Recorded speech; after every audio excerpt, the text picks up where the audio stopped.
En el aire de Radio San Patricio, FM 102.3, Rafaela. Le damos la bienvenida a la Reina de Copas. Todos los viernes, de 13 a 14 horas, la Reina nos llena la copa con vino e historias.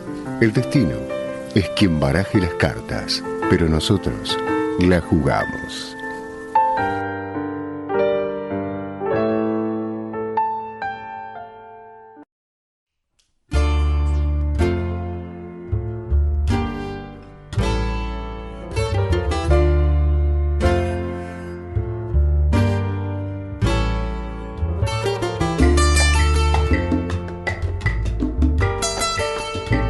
Señoras y señores, tengan ustedes muy, pero muy buenos días.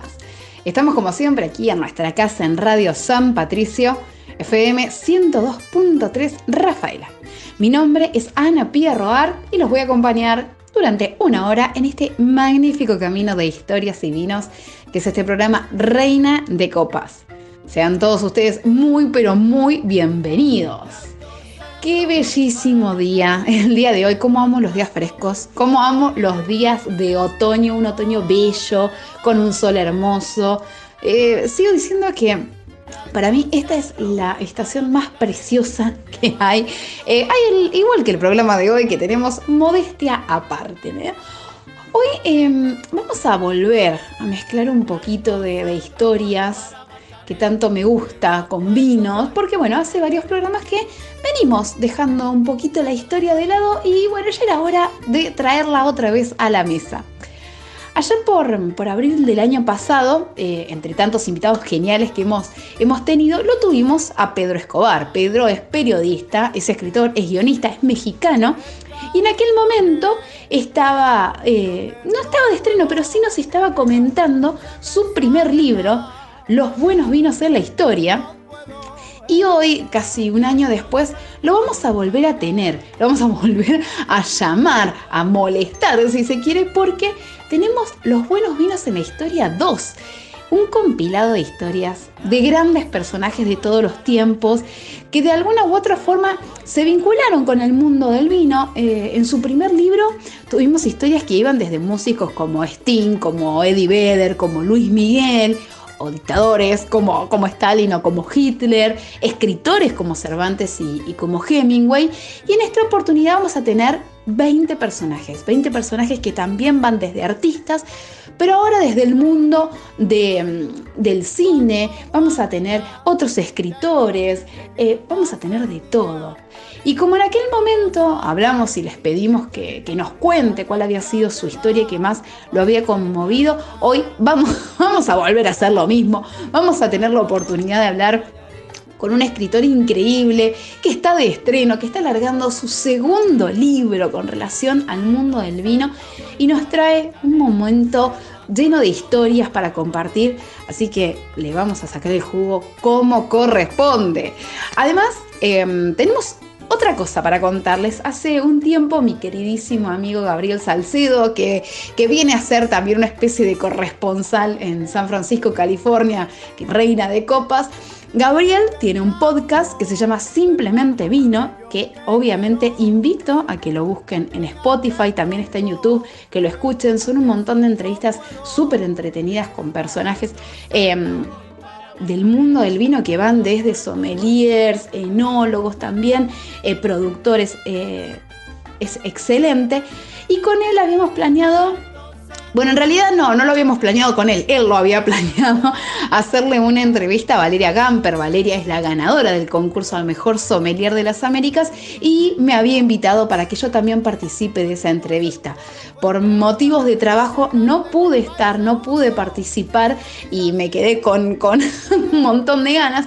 Pero de todas formas les voy a compartir un fragmento de esa entrevista hermosa que tuvo Gabriel y que también la pueden escuchar a través de las plataformas de YouTube de Simplemente Vino. Así que el día de hoy tenemos un programa que viene con un montón de historias.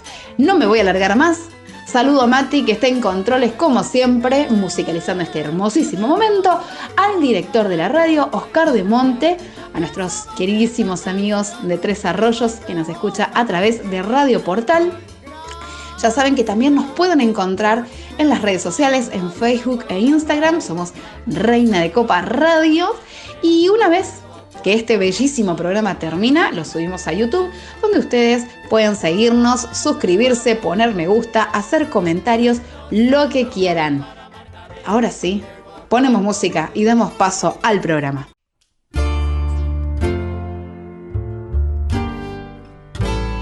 Bueno, del otro lado del teléfono y a varios miles de kilómetros de acá, lo tenemos al señor Pedro Escobar. Pedro ha sido invitado el año pasado, cuando estaba de estreno de su primer libro con referencia al mundo del vino, creo yo. Ahora le voy a preguntar, a lo mejor me dice, no, tengo otro más.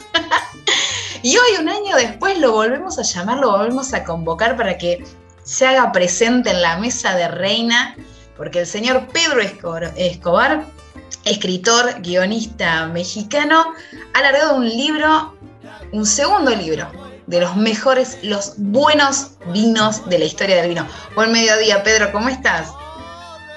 Hola, Pía, con mucho gusto de platicar nuevamente contigo. La verdad es que el tiempo vuela, ya pasó un año, y sí estamos de regreso con un nuevo libro, igual sobre la misma temática. Evidentemente, el primer libro ha sido un éxito. Sí, la verdad es que con muchas satisfacciones. Fue un libro que rodó durante varios años. Lo saqué originalmente en el 2019, ganó por ahí algún premio y fue muy, pues digamos que muy compartido por los amantes del vino. Es que, bueno, a mí me hiciste llegar una copia y la verdad que a mí me encantó una forma de contar estas historias en una forma muy simple, muy amena, muy de esas historias que uno quiere contar en un asado, en una reunión de amigos. ¿Sabes lo que tengo? Y con esto, viste, sorprendés a todos los invitados y a los amigos y están bárbaras. Y has hecho un segundo libro, no conforme con haber reunido muchísimos personajes de la historia del vino, has hecho un segundo libro con artistas, líderes, de todo. Sí, la verdad es que este libro se debe a la respuesta a la buena respuesta del libro anterior, y a que los lectores mismos lo pedían más historias, cuáles se habían quedado en el tintero. Entonces me di a la tarea de recuperarlo, también de sugerencias de varios amigos, entre ellos tú, que me recomendaste la historia de la primera enóloga de Argentina. En el primer libro ya había hablado yo de la primera enóloga de México, entonces me pareció muy interesante complementarlo con la historia de Susana Balbo, la primera enóloga de Argentina, a la cual, pues gracias a tu recomendación, de la recomendación de este programa, pues pude después de varios meses de insistencia, pude platicar personalmente con ella para que fuera ella quien contara su historia a través de las páginas de este libro. Hermoso, me encanta. Me siento súper honrada, voy a decirlo, me siento súper honrada, porque yo tiré ese dato que para mí es una referente total. Y ahora que aparezca en el libro es súper halagador, así que te agradezco muchísimo que hayas seguido los consejos que te he pasado. No, pues al contrario, el agradecido soy yo, porque es una historia que vale la pena conocer. La verdad es que una historia inspiradora para muchas otras mujeres, como suele ser la de las pioneras en el mundo del vino, y que abre brecha para quienes vienen detrás, ¿no? Exactamente. Pedro, dentro de los personajes que está teniendo este segundo libro, tenemos generales como Napoleón, como Thomas Jefferson, como Porfirio Díaz. O sea, que no solamente se acota a América, estamos siendo a nivel mundial y a nivel a toda época de la historia. No has dejado ningún resquicio de edades y has abarcado todo. Me encanta. Pues la verdad es que sería muy ingenuo tratar de abarcarlo todo en el mundo del vino, ¿no? Que a quienes nos gusta digamos que toda esta cultura vinícola, sabemos que es complicadísimo saberlo todo de vino, ¿no? Es lo bueno también de este mundo, que siempre hay conocimientos, cosas nuevas que probar, vinos de otros países, y sobre todo historias interesantes que compartir. Yo me acuerdo el año pasado que te había preguntado cuál había sido la mejor o la que más te había cautivado, y me habías contado que en esa oportunidad había sido la historia de Sting y cómo lo habían defraudado estafado, si se quiere, en realidad, con ese viñedo que se había comprado en Italia, había sido, ¿verdad? En la Toscana. Así es correcto. Una historia muy simpática. Y dentro de este libro, que como dije, tenemos a Napoleón, a Jefferson, a Porfirio Díaz, también tenemos mujeres como la viudita de Clicquot, Esmeralda Freitas, Susana Balbo, Amelia Cejas, tenemos de todo. ¿Cuál es, en este libro en particular, ha sido la historia que más te ha cautivado? La verdad es que es difícil decirlo, son varias las que me llamaron mucho la atención. Me interesó mucho la historia de Giuseppe Verdi, este compositor de óperas italiano, muy famoso por la Traviata, y que todos conocemos sus obras, sus armonías, pues porque son parte de la cultura popular, en la televisión, en las series, en las caricaturas incluso, ¿no? Yo me acuerdo las de Bugs Bunny, cuando salía de director de orquesta, y se ponía a dirigir obras de este tipo, y que en realidad están hablando de vino, ¿no? Como en la Traviata, él creó un estilo optístico que se llama el Brindisi, en el cual todos los personajes protagonistas de las óperas pues se reúnen para brindar, ¿no? Para brindar por una empresa en particular, y pues son este tipo de melodías que podemos escuchar y asociar perfectamente, pero jamás nos imaginamos que están hablando de vino. Claro, qué maravilla. Y todo este trabajo de estudio, ¿no? Porque te has puesto estos personajes y los has estudiado. ¿Ha sido solo o ha sido en colaboración con alguien? Porque pasás de grandes escritores, Julio Verne, Alejandro Dumas, a mujeres como nombré antes, a Verdi. O sea, haz un trabajo de investigación enorme, pero ¿te ha acompañado alguien en este camino de investigación o ha sido totalmente personal? Pues naturalmente me he asesorado con personas que dominan perfectamente este tema, con grandes conocedores de vinos de Europa, de regiones en específico, de Borgoña, de Burdeos, para preguntarles sobre algunos de los vinos de los famosos, ¿no? Como en el caso de Napoleón, que su vino favorito era el Chambertin, ¿no? De esta zona de la Borgoña. Entonces, ante la imposibilidad de saber más sobre estos temas, pues me he asesorado de sommeliers, de enólogos, de gente que realmente está en la industria y domina este tema a la perfección. A partir de ahí, pues también he hecho mi investigación propia a través de las fuentes que existen, que son muchísimas. Muchas de ellas no están traducidas al español, pero pues con un poco de esfuerzo se pueden encontrar por ahí en internet y traducirlas. Y otras más me he dado a la labor de aportar también algunas fuentes, como es el caso de Susana Balbo, que yo la busqué personalmente para que me contaran su historia. Otras realidades como David Vivayov, que son inmigrantes de Rusia en el norte de México, o por ejemplo también de Amelia Cejas, ¿no? Que es la primera mujer latina en ser nombrada directora de una bodega en el Valle de Napa. Personas que todavía están vivas, todavía están por ahí y que vale la pena conocer su historia. Y en este transcurrir de armar este libro, me imagino que han quedado un par de historias en el tintero, porque ¿cuántos personajes tiene este libro? Este libro tiene 20, a comparación del anterior que eran de 25. Ajá. Yo lo reduje un poquito y aún así me quedó un poquito más gordo el libro que el anterior. La verdad es que tiene un poco más de sustancia, un poco más de contenido.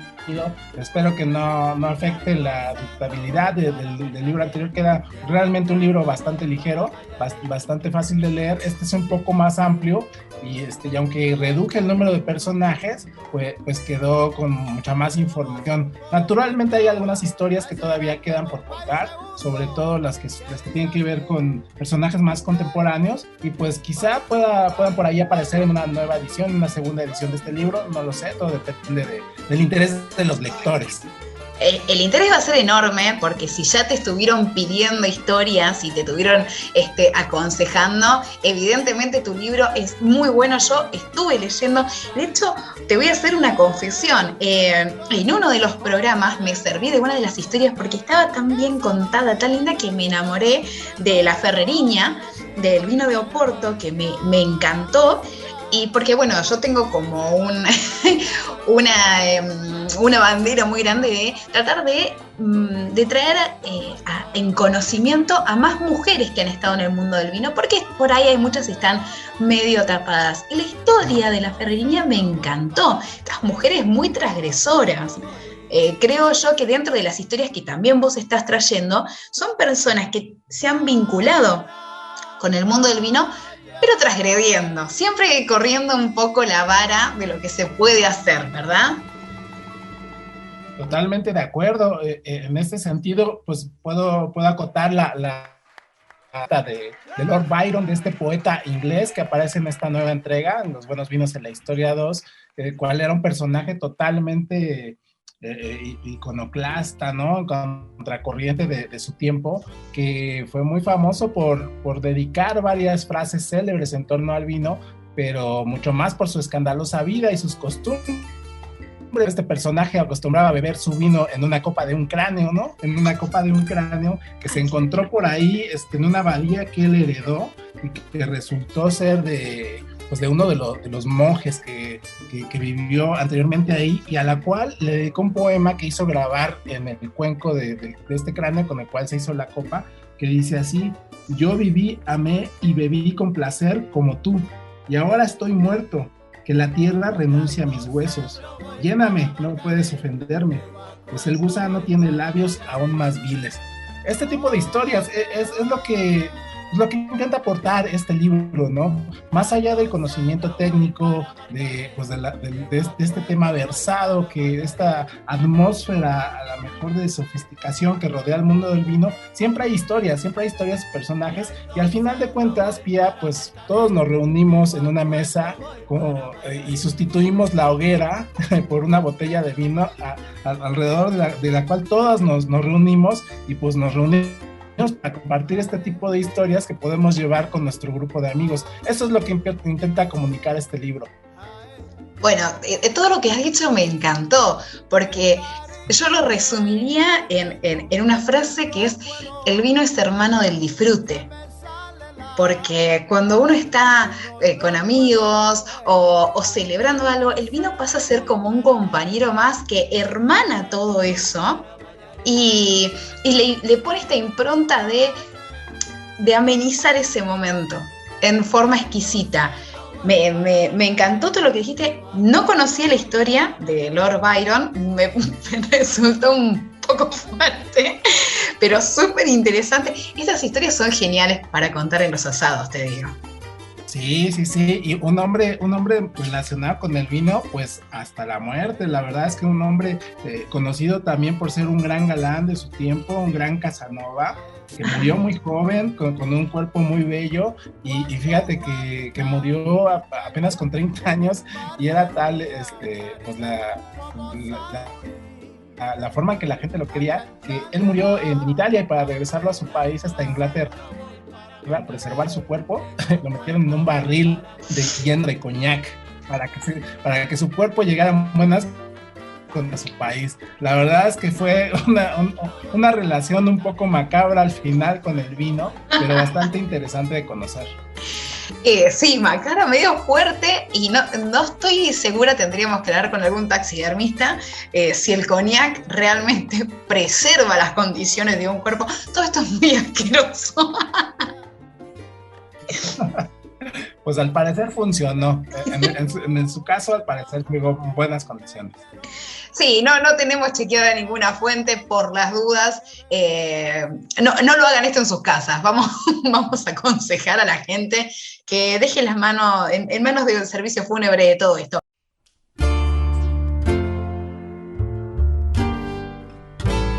Sí, pero me gusta que empiezo a ver que hay muchos personajes relacionados con nuestro continente, con América, porque el mundo del vino y sobre todo los grandes personajes están mucho más relacionados con Europa, sobre todo Italia, España, Francia, pero en esta oportunidad veo varios personajes americanos, que eso está buenísimo, y el que yo quiero saber, que estoy viendo acá del libro, es Porfirio Díaz. ¿Cómo se vincula Porfirio Díaz con el vino?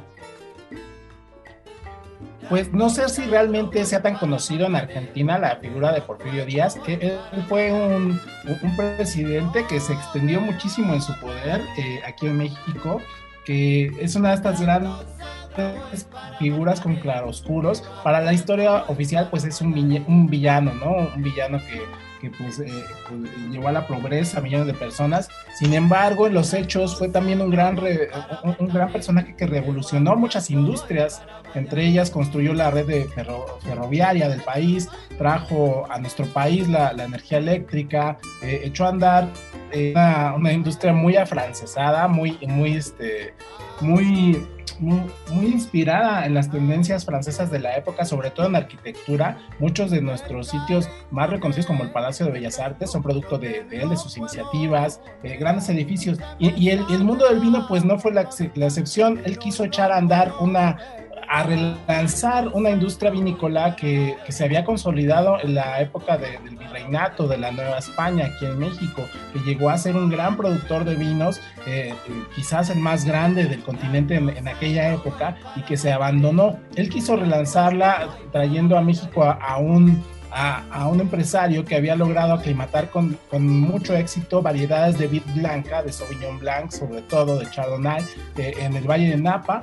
Y para ello empezó a poblar algunas áreas agrícolas que aquí se le llaman como haciendas, que fueron áreas productivas de enormes dimensiones, que en realidad van a producir grandes cantidades de buen vino de muy buena calidad, que lamentablemente pues se vio coartada por la explosión de la Revolución Mexicana en contra del gobierno de Díaz. Pero sin lugar a dudas fue un gran promotor de la industria del vino, pese a que él no era un gran consumidor. Eso también es interesante de este libro. Muchos de los personajes que aparecen en él, incluido el mismísimo Napoleón, que no sabía realmente mucho de vinos, salvo el Chambertin que él conocía, pues no estaban tan versados en el tema de los vinos. Sin embargo, su obra y sus acciones, lo que dejaron, pues tuvo una influencia definitiva y muy importante en las industrias de su país. En este sentido, pues otro personaje americano, aunque no latinoamericano, que asemeja a Porfirio Díaz, Thomas Jefferson también quiso echar a andar una industria vinícola en su país, pues pensando que sería el lugar ideal para hacer buenos vinos de buena calidad en América. Sin embargo, pues se adelantó algunos años y se equivocó del lado del país, ¿no? Él la quería hacer como del lado de Florida, de Virginia, de este lado, y en realidad terminó floreciendo en el lado de California, ¿no? Entonces, curiosas similitudes, también curiosas coincidencias que me llevé al escribir este libro, la verdad. Esa frase tan trillada pero tan cierta de que el vine, pues yo la comprobé al escribir la historia de estos personajes, que en algún momento terminan apareciendo y también teniendo relación. La verdad es que es muy interesante. Nombraste personajes que se vincularon con el mundo del vino desde una cuestión política, no tanto, qué sé yo, desde la producción, desde el consumo. Pero en el otro libro habías hablado de Hitler, que Hitler no tomaba alcohol, no tomaba vino, y de todas formas decidiste ponerlo en tu primera edición del libro. O sea, no solamente estamos hablando de gente que se vincula en una forma positiva, si se quiere, o inmiscuyéndose, consumiendo, probando o interactuando, sino desde otro lado. O también como el consumo problemático que tenía, bueno, ahora no me estoy acordando bien. Alejandro Magno, ahí está. Son buenas esas historias porque no solamente estás ensalzando personajes que han aportado al mundo del vino, sino también quienes han tenido, bueno, un consumo problemático, si se quiere. o personajes incluso que no son consumidores muy asiduos, pero que reconocen la importancia y el valor simbólico de esta bebida. Pienso en el personaje de Julio Verne, ¿no? Que él le daba, a través de sus libros y a través del orgullo que para él representaba esta producción, él siendo francés, los vinos de su país, como en todas sus novelas, sobre todo en la saga de Viajes Extraordinarios, todos los viajeros procuran siempre alguna botella de un buen vino francés que los conocía a la perfección y que terminaban siendo parte fundamental de sus historias, ¿no? Como un sinónimo de civilización, de conocimiento, de cultura que llegaba a lugares recónditos y pues ahora sí que abandonados de la mano de Dios, ¿no? A islas desiertas, a lugares poblados por nativos iletrados, ¿no? Entonces, salvajes, pues ese sentido también está en este libro, ¿no? Estabas hablando de Julio Verne y estoy viendo que hablas también en este libro de Alejandro Dumas. Y Alejandro Dumas, según yo tenía entendido, porque lo estuve leyendo un poco a su vida, a su historia, yo tenía entendido que él era un gran enamorado del Malbec, sin saber que era el Malbec, y lo hace presente en sus libros. Yo no sé, me acuerdo si es en El Conde de Montecristo o en Los Tres Mosqueteros. O en Los Tres Mosqueteros. Me parece que es en Los Tres Mosqueteros donde vuelve a hacer resurgir el Malbec, donde ya no era una época que se consumía Malbec. Sí, correcto. También podemos encontrar esas reminiscencias de los vinos que consumieron estos grandes personajes en su tiempo, en su época, y cuáles eran, ¿no? Por ejemplo, en El Conde de Montecristo, una escena donde Dantes le ofrece al marqués de Cavalcanti elegir entre una copa de Fondillón, un Oporto o un Jerez, ¿no? Y el marqués le responde que su favorito es el Fondillón de Alicante, además dejándole claro de dónde, ¿no? El que más le gustaba. Y pues sí, personajes como ¿no? Que dejan frases célebres también relacionadas al vino. Dumas decía que la parte intelectual de la comida era el vino, ¿no? Que solamente la gente, los grandes escritores o la gente con una sensibilidad muy específica podía apreciar mejor que nadie pues los placeres de la mesa, ¿no? Personajes así que llegan a amar tanto el vino que termina siendo como una característica de su obra, ¿no? En el caso de Dumas, pues él terminó escribiendo un diccionario de cocina, entonces ahí queda pues de realmente la prueba de la importancia de este tipo de conocimientos, ¿no? Sí. Bueno, 20 personajes tiene este libro, uno más interesante que el otro. Volvemos a tener artistas, esta vez no tenemos músicos. En el otro me acuerdo que teníamos a Eddie Vedder, otro con consumo un toque problemático. Lo teníamos a Luismi y a Sting. Ahora los artistas que tenemos son de otra índole. Lo tenemos a Bernie, a Rossini y a Francis Ford Coppola. Pues ahí ella me sorprendió verlo. Yo si bien sé que ha conseguido y se ha comprado unas viñas, pero le desconozco un poco la vida y su vinculación con el vino Francis Ford Coppola. Sí, la verdad es que una de estas historias de grandes coincidencias, de aprovechar la oportunidad y hacerla tuya. Él siempre tuvo la idea, pues, es un inmigrante de la segunda generación de inmigrantes italianos, entonces como pasa casi siempre con ellos, pues tratan de preservar su cultura, ¿no? Siendo el país con la mayor cantidad de variedades de vino del mundo, pues siempre tratan de aportar, o por lo menos la nostalgia de su tierra, de revivirla, y es el caso de Francis, que sus abuelos siempre quisieron tener un viñedo propio, nunca pudieron, y él tuvo la oportunidad de hacerlo en el momento cumbre de su vida, cuando acaba de dirigir El Padrino, ¿no? Que es una de las grandes obras maestras de la cinematografía y una de las más redituables también. Entonces él asiste a una subasta en California, en el Valle de Napa. Le dicen que se va a estar subastando una propiedad que está un poco abandonada, pero que la pueden echar a andar, ¿no? Eso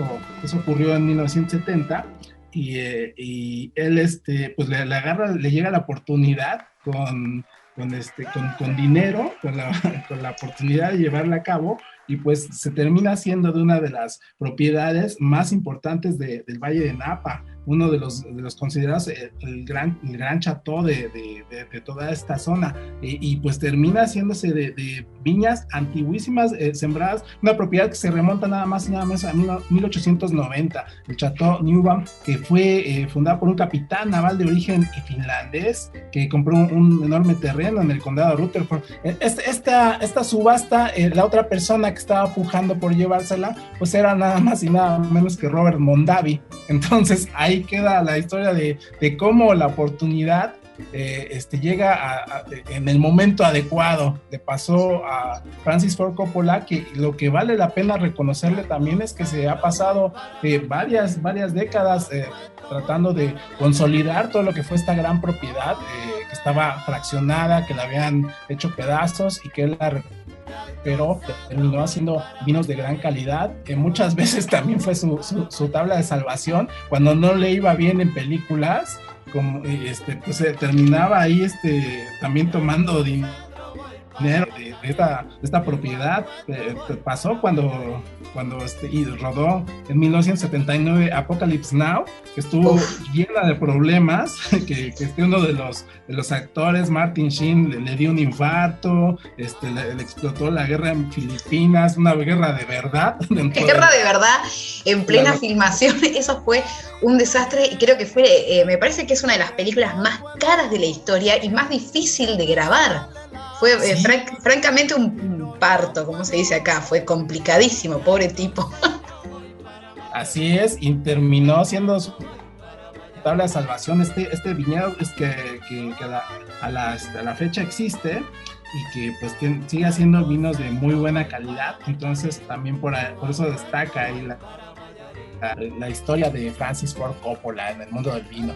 Excelente, excelente. O sea, para la gente que nos está escuchando, tienen un libro con 20 historias, una mejor que la otra, redactadas tan amenamente, tan entretenido, que yo lo empecé a leer y era una tras otra, porque la verdad es esto, me pasa de que es muy, muy entretenido y uno quiere saber, porque hay historias que son muy humanas. Hay historias de gente que es punta de lanza y que abre caminos y es transgresora, pero hay otras que son muy humanas, como la de Sting, pobre, que lo estafaron, y el bueno, que te puede pasar. Bueno, no a todos los estafan con un viñedo, pero así todos nos hemos comido alguna estafa, pero una historia muy, muy humana, y después hizo un viñedo absolutamente espectacular. Pero la verdad, para la gente que nos está escuchando, es un libro increíble, fácil de leer, entretenido. Pedro, para la gente que quiere conseguir este libro, ¿cómo puede hacer? Porque estás en México, pero a Argentina va a llegar este libro. Sí, seguramente. La forma más fácil me parece que es a través de Amazon, para quienes son amantes del formato impreso, del papel, pero también se puede conseguir muy fácil en forma digital. Está en esta misma plataforma en Amazon, en Kindle, y también se puede conseguir en Google Play Books, que es la plataforma de libros de Google, que se lee bastante bien, con muy buena letra. Ahí se puede conseguir, la verdad es que está muy sencillo. Y para los que quieren empezar a seguirte, ¿cómo te buscan en las redes? ¿Cómo te encuentran? Y te hacen sugerencias, así como yo te dije, habría que tenerla a Susana Balbo, referente argentina. A lo mejor alguien dice, no puede faltar este personaje de la historia. ¿Cómo te buscan? En Facebook tengo un grupo que se llama Los Buenos Vinos en la Historia, así como suena. Ahí pueden encontrar, la verdad es que está bastante sencillo, y estoy también en mis redes como Pedro Escobar. En Instagram estoy como Pedro Escobar 77, y en Twitter estoy como P-Escobar G, así me encuentran. Perfecto, perfecto. Así que no hay forma de no ubicarte y de no tratar de conseguir tu libro. El primer volumen o el volumen 2, cualquiera de los dos es fantástico. Así que les digo a toda la gente que está escuchando que trate de conseguirlo, porque la verdad es un librazo y súper divertido para compartir en un asado, en familia, empezar a tirar historias divertidas o por lo menos raras, que estoy seguro que no todo el mundo conoce todas estas historias. Pedro, te agradezco muchísimo tu tiempo, esta segunda vez que te llamaba, que te he molestado, y por compartirnos todo esto, todas estas historias y el lanzamiento de este volumen 2 de los buenos vinos de la historia. Al contrario, Pía, el placer es mío, siempre es un gusto platicar contigo y pues bueno, compartir estas historias con toda la gente de por allá por Argentina. Muchas gracias, muy agradecido y espero que nos volvamos a escuchar muy pronto. Claramente te voy a estar volviendo a molestar en alguna otra oportunidad por alguna otra cosa, y ya se me va a ocurrir algún otro personaje para los buenos vinos de la historia edición 3. De acuerdo, totalmente bien recibidas esas propuestas, que suelen ser muy acertadas y bien interesante. Fíjate que yo no sabía que Susana Balbo quería tener una profesión distinta a la enología. Realmente es interesante cómo los caminos te llevan a otro lado, ¿no? Ella quería ser química o bióloga y pues como no había nada de eso en su ciudad natal, pues decidió llevarte al vino. Es lo maravilloso del mundo del vino, que siempre pues es un punto de encuentro entre personas que vienen de distintos mundos, ¿no? La verdad es que es maravilloso. Te agradezco mucho la invitación, Pia. No, te agradezco a vos y felicitaciones por este segundo libro. Muchas gracias, te agradezco mucho. Luego de esta magnífica charla que tuvimos con Pedro, un personaje increíble y sumamente simpático, vamos a tener, como les dije al comienzo del programa, este fragmento que grabó Gabriel Saucedo haciéndole una entrevista a Valeria Gamper, un fragmento muy pequeño pero que quiero compartir con todos ustedes, en donde Valeria cuenta un poquito cómo ha sido este proceso en el concurso del mejor sommelier de las Américas.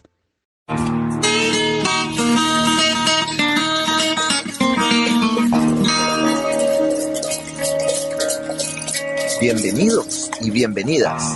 Yo soy Gabriel Salcedo y este es otro capítulo de Simplemente Hola, Vino. bienvenidos a Simplemente Vino. Hoy nos encontramos con Valeria Gamper. Ella ha sido elegida la mejor sommelier de las Américas del 2022. Es de nacionalidad argentina. ¿Qué tal, Gabriel? ¿Cómo estás? Por acá muy bien.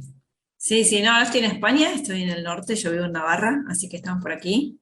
Pero sí, estoy viajando bastante, sobre todo a Burdeos, donde estoy haciendo el diploma, el WSET. Y quería preguntarte, por ahí escuché en un live que estabas teniendo hace poco, tienes una anécdota ahí muy interesante sobre una pequeña que tuvo un percance abriendo un vino. Estaba bien. El decantador, me decís. Sí. Ahora lo sabe todo el mundo, yo pensé que quedaba ahí. ¿No? Que quedaba ahí entre nosotros. No, yo había estudiado hotelería y antes de estudiar para sommelier, entonces había entrado a trabajar de eventual de banquetes al Four Seasons Buenos Aires. O sea, y ahí me quedé, ¿no? Pero bueno, cuando empecé tenía 19 años y no, o sea, recién empezaba, imagínate, recién empezaba en la vida, para decirlo de alguna manera. Claro. Y no estaba estudiando para sommelier, o sea, que no fue una anécdota de sommelier, sino que yo recién arrancaba y dentro de la gastronomía llevaba meses, ponele. Estaba en un evento de la presentación de un vino de una bodega muy importante de Argentina, hoy es un clásico, en ese momento era medio nuevo, bueno, era nuevo, lo estaban presentando, y tenía que usar un decantador, y yo no sabía usar un decantador, y lo agarré en vez del cuello, en vez de la base, esos decantadores grandes, viste, que son como muy difíciles de manipular. Y sí, le golpeé la cabeza, pobre, al dueño de la bodega con el decantador, y después se me cayó una gota en la pelada, o sea, un horror. No me acuerdo si era el dueño o alguien, pero era alguien de la bodega. Y era una mesa imperial, no había mucha gente, y el tipo me miró con una cara como diciendo, te voy a matar. Pero bueno, salí. Está ahí para cuando escribas tu memoria, ¿no? Una locura, sí. Oye, qué entretenido. Y bueno, pasando a lo que la gente quizás se consulta, los que están más bueno, quizás nuestro programa de alguna manera está hecho más para gente que comienza en esto y tiene algún interés en conocer más a las personalidades detrás del mundo del vino, pero hay mucha gente que se pregunta cómo haces para prepararte para un mundial. Nosotros tenemos la idea de los mundiales como en los deportes, ¿no? Uno sabe que se van a concentrar, en tu caso la selección argentina se va a otro país unos días antes. ¿Cómo lo haces tú? ¿Cómo va ese proceso? Bueno, yo al mundial nunca fui, o sea que no te puedo contar la experiencia porque no he ido. Siempre va un candidato por país, imagínate que son 70 candidatos, si no es interminable, si no va uno solo. Así que no tuve esa experiencia, pero si me baso en lo que fueron los Panamericanos, que estuve en 2, en Canadá, donde quedé cuarta, y ahora en Chile que gané, voy a hacer el mismo camino. O sea, para mí la base es disfrutar el camino. Yo sé que suena muy naif decirlo, pero si no disfrutas no hay nada. O sea, no queda nada. Si vas a sufrir, ¿para qué lo vas a hacer? Entonces, para mí es importante disfrutar y tener un balance, ¿no? Yo tengo una vida, tengo una familia, tengo un trabajo, o sea, hay que tener un balance en todo lo que uno hace. Por supuesto, es verdad que en el momento de que estás estudiando no tenés tanto tiempo para otras cosas. Y bueno, me levanto un poco más temprano, duermo un poco menos, no me engancho a series de Netflix, por ejemplo, entonces trato de usar el tiempo de manera inteligente. Y voy a hacer el mismo camino, voy a hacer mi teoría, mi calendario, mis entrenamientos, voy a obviamente dar lo mejor de mí, pero no me dejo la vida. A ver, a mí la sommelería me encanta, es algo que yo lo disfruto un montón y por suerte es mi trabajo, ¿no? Pero soy muy relajada, o sea, en mi casa no le ando haciendo leer a nadie nada, no. A veces cuando tengo los descriptores aromáticos que tengo que hacer alguna charla o más enfocada al consumidor final y los tengo que sacar porque al final los tengo guardados por tenerlo guardado, a veces juego con ella, pero en verdad es algo que no hago nunca. O sea, mi vida es mi vida y por supuesto es su trabajo y ella sabe que hago algo con vino, no entiende muy bien qué, es chiquita todavía, pero no, y también soy relajada en mi casa, o sea, el vino se toma si me gusta, si no me gusta no se toma, a mi marido no le ando machacando la cabeza con el mundo del vino, ni mucho menos. Maravilloso. Y en este proceso, ¿ha cambiado un poco tu vida? ¿Sientes que con esto del título, más allá de la atención, sientes algún cambio profundo? Quizás, me decías off the record, quizás estás con poquito tiempo, has tenido que dividirte en varias cosas. ¿Cómo va eso? Sí, bueno, y ahora tengo, o sea, si me decís algún cambio profundo, radical, no, porque creo que esos cambios vienen por dentro, hacia afuera, no de afuera hacia adentro, pero a mí en mi día a día no me cambia nada, sí lo que tengo es que tengo mucho menos tiempo y tengo que escoger bien lo que hago y lo que no hago, y también aprender a decir que no es muy sano, ¿no? A veces todo el mundo quiere y te requiere, y a veces hay que decir que no, y bueno, es sano para todos. Sí, desde luego. Bueno, Valeria, yo te veo como que estás ocupada, te dejamos y te agradecemos muchísimo tu participación. Si quieres mandar un saludo. Saludo a todos los sommeliers y que disfruten lo que hacen porque es maravilloso, estamos en la industria del disfrute, entonces no hay que olvidarse de eso, tenemos que disfrutar nosotros también, somos parte de la industria y creo que no hay mejor bandera que disfrutar lo que hacemos. Que tengas una excelente tarde por allá, nosotros. Y este ha sido otro episodio de Simplemente Vino.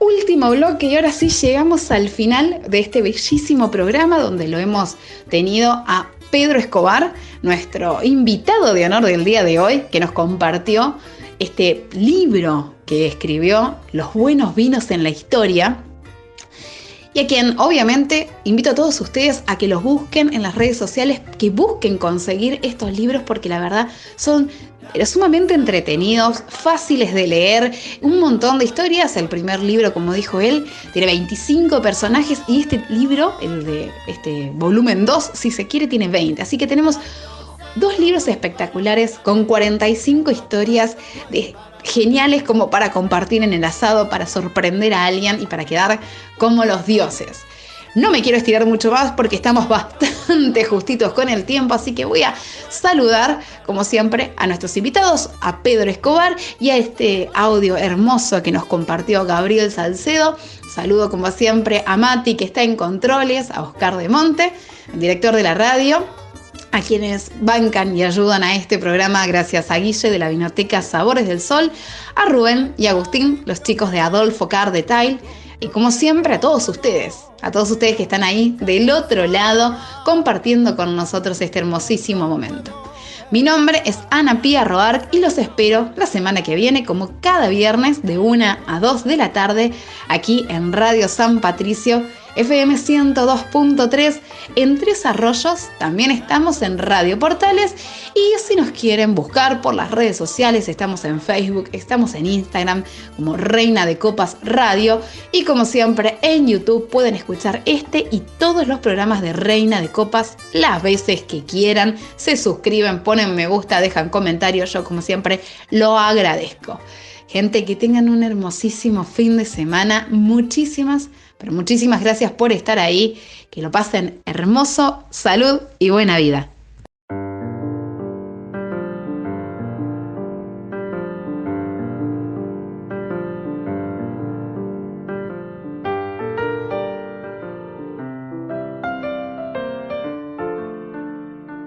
Otra copa se ha vaciado y con ella el final de este programa.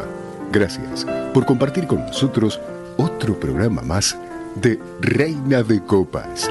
Los esperamos el próximo viernes de 13 a 14 horas. Salud y buena vida.